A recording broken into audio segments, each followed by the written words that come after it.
Hey, what is up, guys? Kevin here with Team Lemmy Smash. No, that's not it. Shit. Hey, what is up, guys? Kevin here with Crescent Moon Rising. I haven't put out a video in a while. I need to. So, speed duel content. Oh, by the title of the video, doing Gravekeeper burn. Yeah, I think without further ado, let's just get right into it. Today's video is brought to you by sleeves, because sleeves.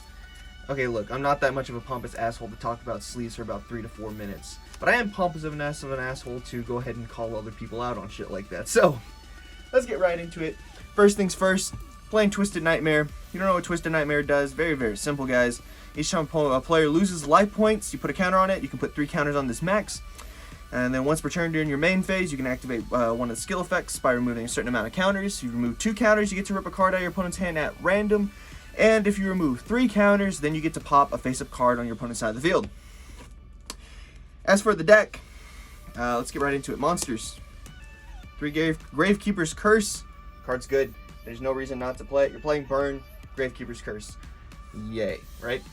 Burn 500. Easy way to get the counters on here. Anyone who's playing Burn right now, for the most part, is usually playing Gravekeeper's Burn. This is a staple 3 of. So is the Gravekeeper's Recruiter. The reason we play Recruiter is obviously to get to a Gravekeeper's Curse. Also, we play another certain lucky card that allows us to go +1 off of 2 cards.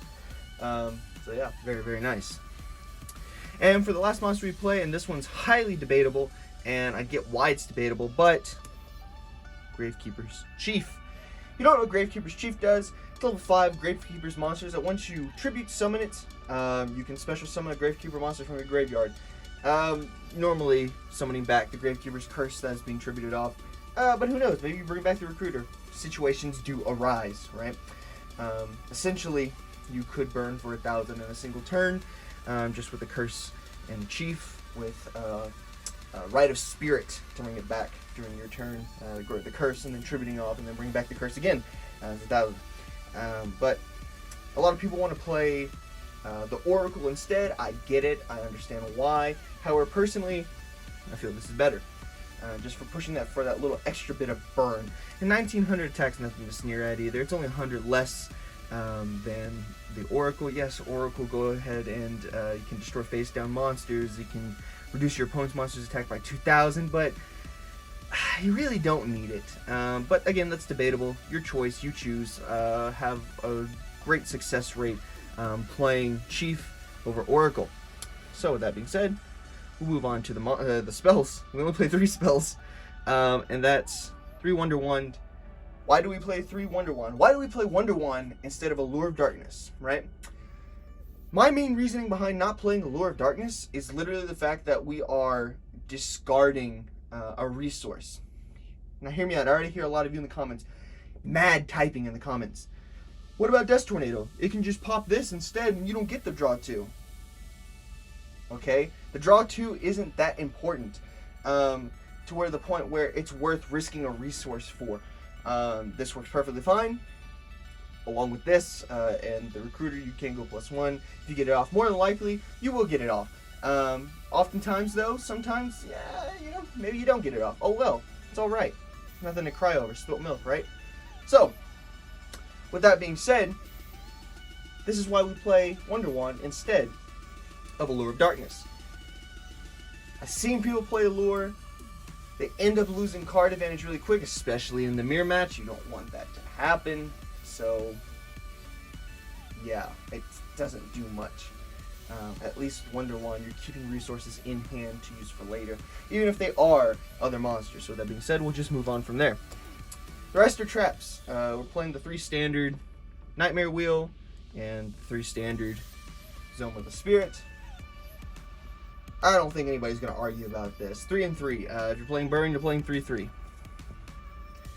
Moving on, people will argue about this. Some will play 2, some will play 3, or some will play, I don't know who would play 1, but you're obviously going to play Rite of Spirit, obviously, in whatever number. I choose 3. I want to be able to summon my monsters, not only to do more burn damage, but to be able to protect myself as well.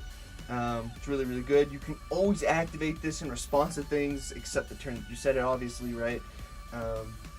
It's good.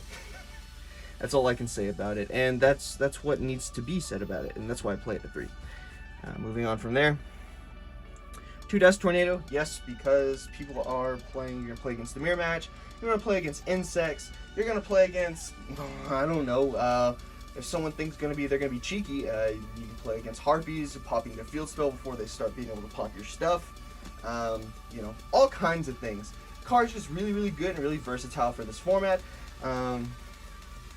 It's great. And the last card we play is a 22 card deck. The Forceful Sentry. Kevin, what is the Forceful Sentry? And some of you may not be asking that, but for the few that are asking, what is the Forceful Sentry? The Forceful Sentry is a trap card that says when your opponent declares an attack, you look at their hand. If there's a monster card in their hand, you get to rip one monster card out of their hand, send it to the graveyard, and the attack is negated. Really, really good. It doubles up on the effect of this to rip a card out of your opponent's hand. And if people are dumb enough to actually play a Lure of Darkness or Gravekeeper Burn, then you're just going to continue adding advantage to yourself pretty easily, and against other decks, especially things like Moth. Really, really great. Just got to be careful what you send off from the Dark Moth hands, right? Obviously, you don't want to be just sending the Parasite automatically. And even if you miss it, right, at least you have card information. You have private knowledge information now that's been exposed because of this card. Really, really great all around. So many times, there's a lot of people that do play this, but there's also a lot of people that don't.